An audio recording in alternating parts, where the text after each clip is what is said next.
imaginary one. Okosime, Okosime, Okosime, imaginary one. Eh?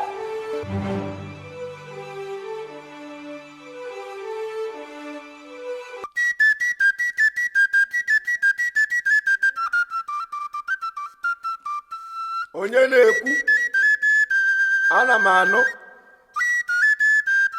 nwoke m gwa m okwu.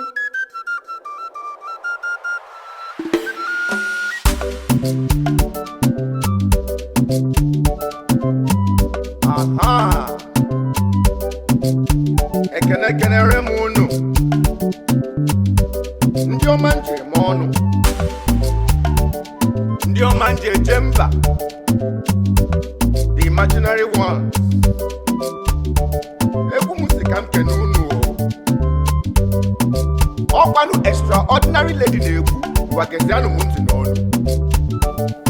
Imaginary ones ọnụ m ekene unu ayambe ndị ọma njem ọnụ m ekene unu ayambe ndị ọma mma ọnụ m ekene unu ayambe unu na-eme tọkarịrị onwe ya ayambe timu na-amagbu onwe ya ayambe projekti unu nkọ ayambe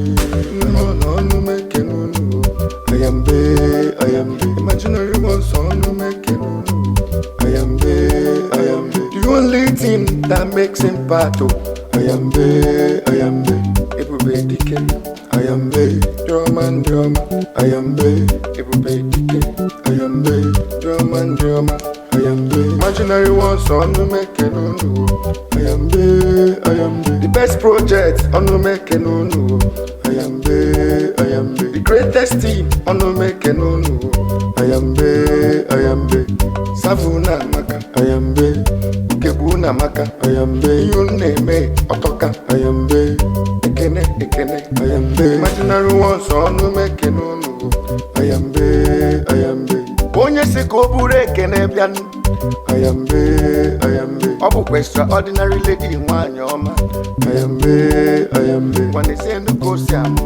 ayambe esienu ka o si etecha ayambe esienu ka o si agbanụ ayambe ekene